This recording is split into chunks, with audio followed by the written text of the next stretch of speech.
Greetings. The photo you see is National Harbor, Washington, D.C., and this is the first part of our topic today. The second part of our topic is a look at the trucking situation at the Fremont plant and the fact that with your guys' help, and a few notes and tweets to Elon, I think we can add perhaps 200,000 a day to what Tesla earns at the Gigafactory or at the Fremont plant based on that part of our discussion. As usual, we have a dialogue about health tips to consider, and because we're live, it gives us a chance to actually field questions and see how the show fills in afterwards. This is Greg for Tesla Fan Insight. Thanks once again for joining us. If this is your first time on our channel, please take time to like and subscribe. If you're a repeat visitor, welcome back. Please note that we really appreciate your saying hello, but we'll reserve the response to your hello to the end of the show to ensure that those watching the video later will not be affected by that portion of what we're doing. And then I always have to make sure I alert you that we appreciate your being a subscriber as well as a Patreon supporter. Both enable us to refine equipment and continue to improve the channel to do a better job in every aspect of what we do. So the first part of our show today is kind of focused on a concept I called Who Stole My Supercharger? Kind of picks up on a theme of Roger Rabbit, where he says, who stole Roger Rabbit? What this is about is the fact that I live in the greater Washington, D.C. area. The photo that you saw at the open of the show is an area that we call National Harbor.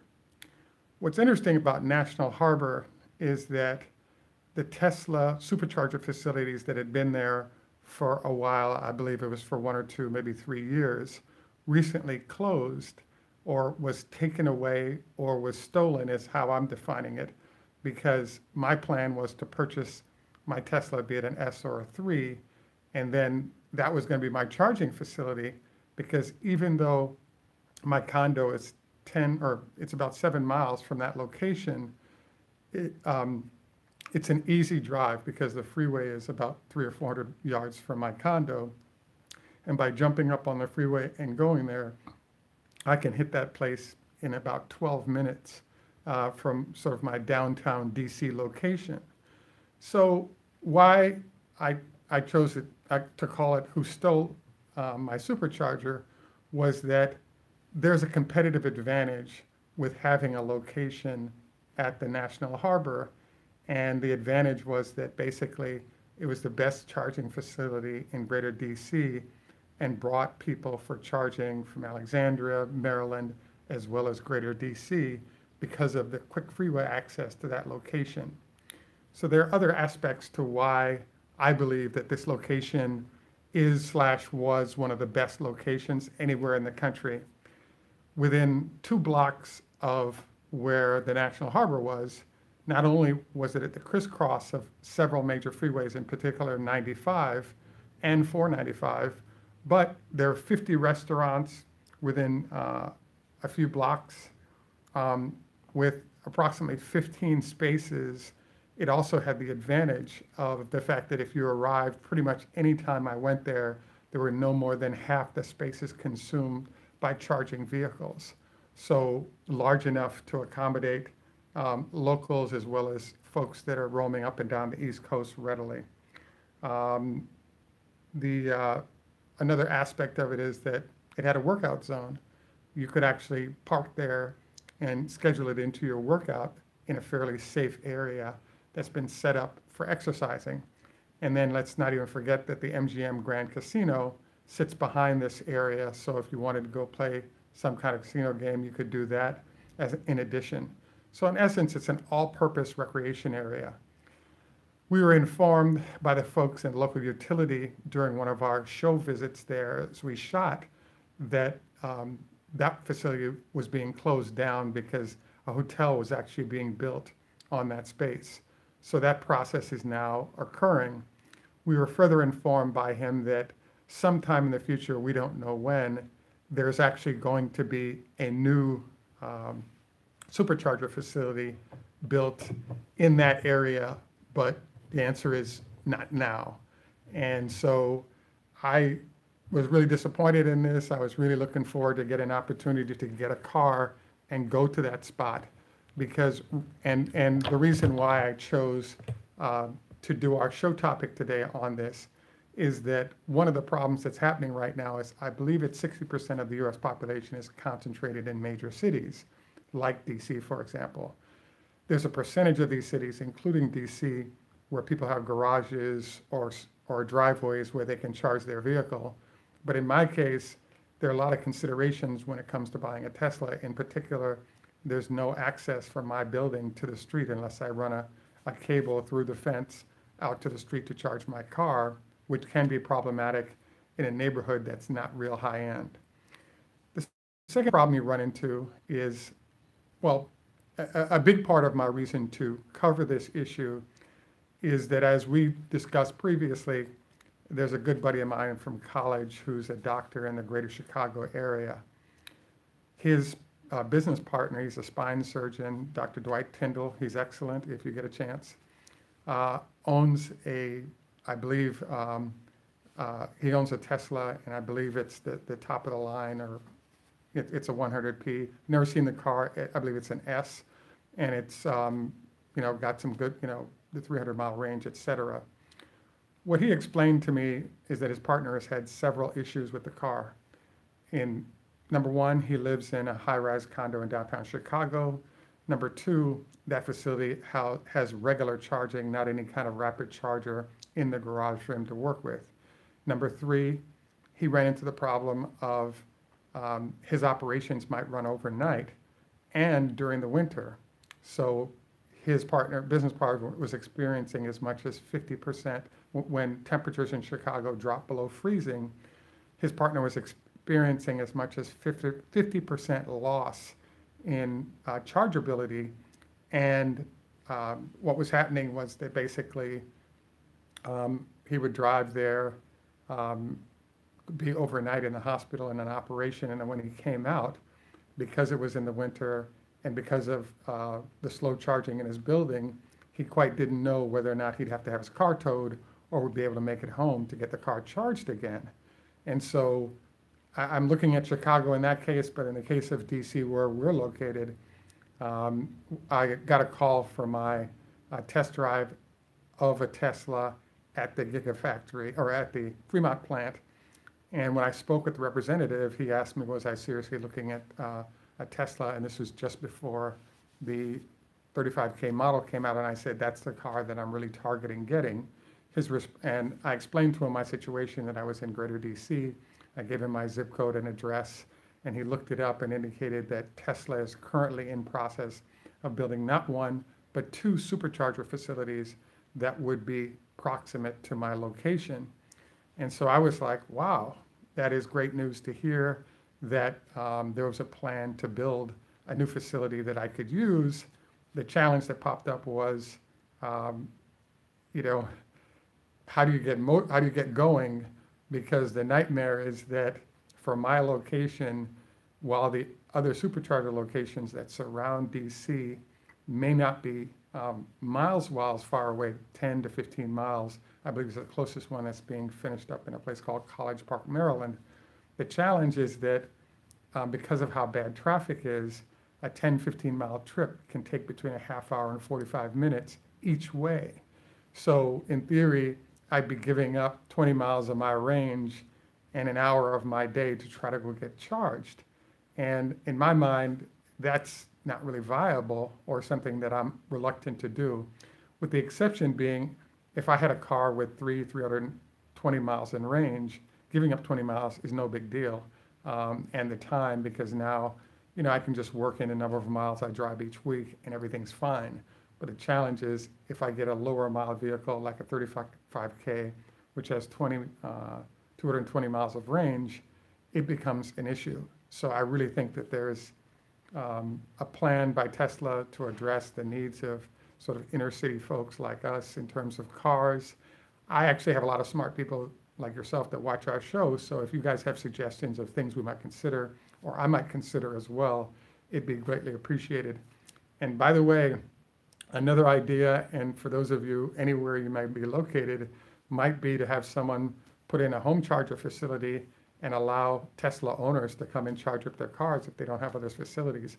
Because I do have folks in my neighborhood who have off-street parking or locations where my car could charge, and I could just maybe pay them some rent or something for that car to sit there and then install the charging facilities at their homes.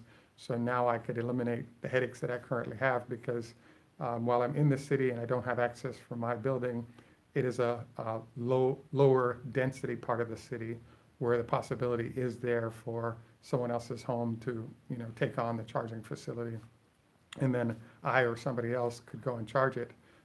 This is a note to those of you who are entrepreneurs in terms of potential, side business to consider is a network in these areas of cars or facilities that we could charge at. So the second part of our show today, as we previously discussed, I'm going to bring up on my photo here. So last week we had a chance to visit the Fremont plant for the first time. And the interesting thing about it was that we came up with, what happened was basically we had a number of aha moments during that trip that set up what I think will be 2 or 3 shows of additional whatever might be happening, but we're kind of adding into it. So I'm going to do a low rent show of a photo here. If you don't see it on a later broadcast, you can further take a peek. So what we're looking at here is the Fremont plant, and we're looking at rows of cars that have been delivered. So these are photos you can look at more closely on Google. So what I wanted you to notice is that you can see a bunch of cars in a row, and then to my right, you can see a bunch of trucks sitting there. So this is sort of the next part of our show of what I wanted to cover that I thought was kind of interesting. So from what we could see, as you enter the factory, to your right is what you were just looking at there. So as you look to your right, the first thing you'll see on the street is a huge number, or a number of cars.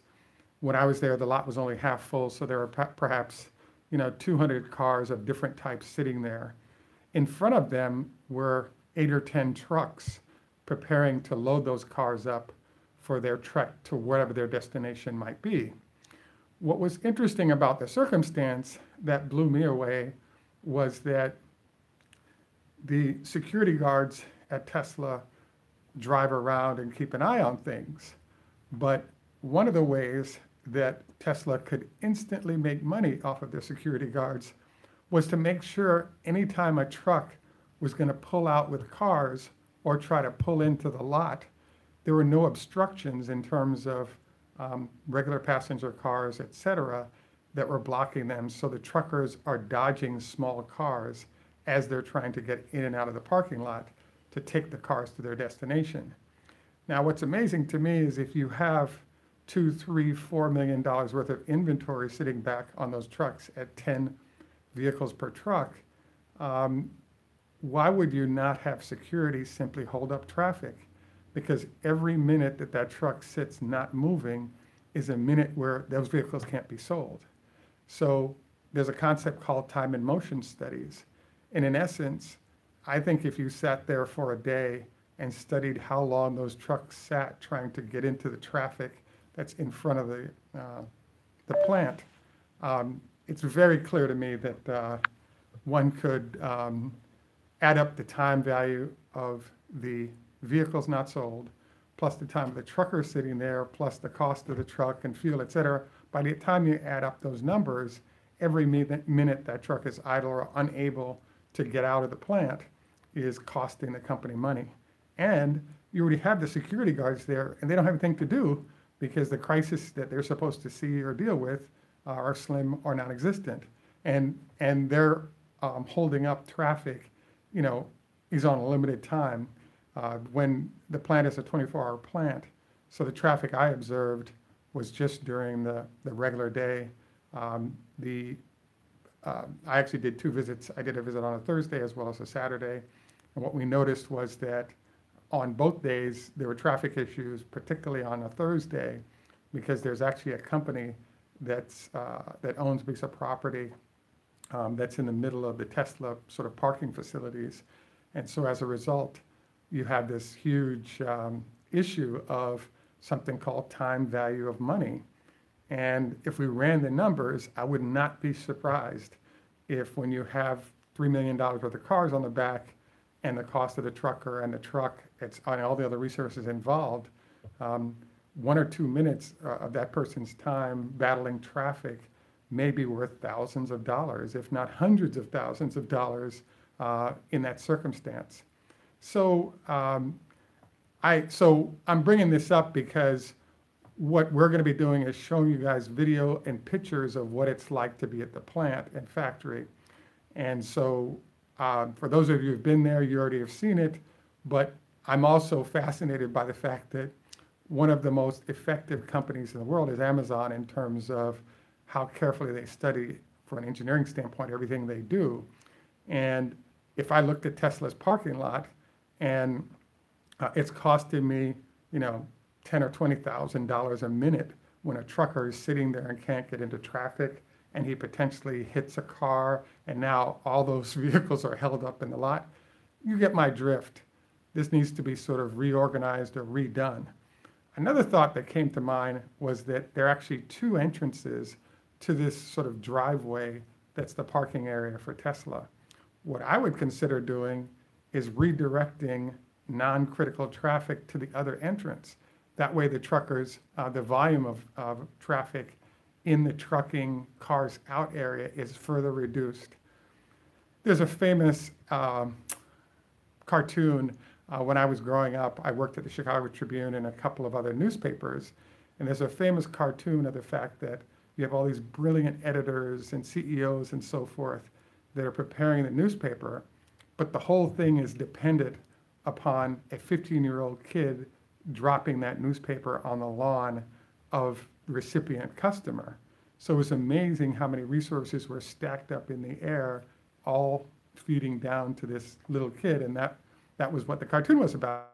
In this case, if you build a great car, et cetera, and it took all these resources, and you're relying on your truckers to handle their business, how about putting a porta potty out there for these guys and some snacks so that they're real happy?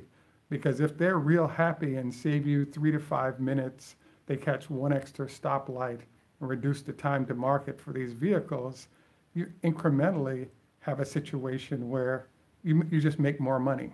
And so the first part of my review of what we saw at the Fremont plant was focused on the fact that the truckers are battling. The other thing I wanted you to notice from the photo, and I could try and bring it up once again, see if here I can do it quick. So the other thing we pointed out on this photo is take a closer look at the photo, and you can bring this up online. Just type in the factory. What you'll notice there is from above, those white things right next to the area where the trucks are dealing with picking up cars is raw materials arriving in those white boxes, which are 18-wheelers that are delivering all manner of inputs that it takes to build the cars. Now, what I just discussed with you is the fact that, the trucks getting out are getting jammed. Right next to where the cars are is the inbound portion for raw materials going into the factory. And those truckers are getting jammed as well. So now, if you had a way, even if those guys had a clicker in their hand to put a little stoplight there where they could stop traffic so they could exit and enter again, or you could even sit in the security office and manage traffic that way, that would be a significant improvement because, for example, multiple trucks could leave at the same time if they were ready. You see where I'm going with this in terms of time of motion studies. What if you simply stacked up 3 trucks in a row, hit the light, and then all 3 trucks can leave at the same time without battling traffic, then hit the light again and traffic controls until more trucks were ready to move. So bottom line is time and motion study is needed. I believe a freshman or a sophomore in college could finish this off easily and deliver thousands and thousands of dollars in value for more efficiently managing how this whole thing is handled. So we're going to be walking through over the next few shows sort of notices or things that we noticed at the factory. It's my belief once we finish the series on the factory that I think we could add $1 billion to the revenue line of Tesla each year from a time and motion study, review, and redo of this entire parking area that's just to the south of the Gigafactory. In our next show, we're going to move into the next section of what we think will add a lot of value to helping the company work better. And I know a bunch of you are tweeters, et cetera, to Elon. This whole thing could happen today because you already have the security guards there. They don't have anything to do. So why not just have them control the traffic so the trucks can get in to deliver raw materials and get out to deliver the cars more efficiently and save everybody a bunch of headache and have money being made by the company off of just better process from a cost standpoint. At any rate, we're about 20 minutes in at this point. I hope you guys found the conversation interesting, worthwhile. Would love to have any and all comments that come to mind. Also wanted to encourage you to do your 20 leg lifts today. I'm going to be doing so in a couple of minutes. Remember, don't go to bed within 2 hours of eating, preferably 4 hours, so the food can digest and you don't get acid indigestion and other issues related to that.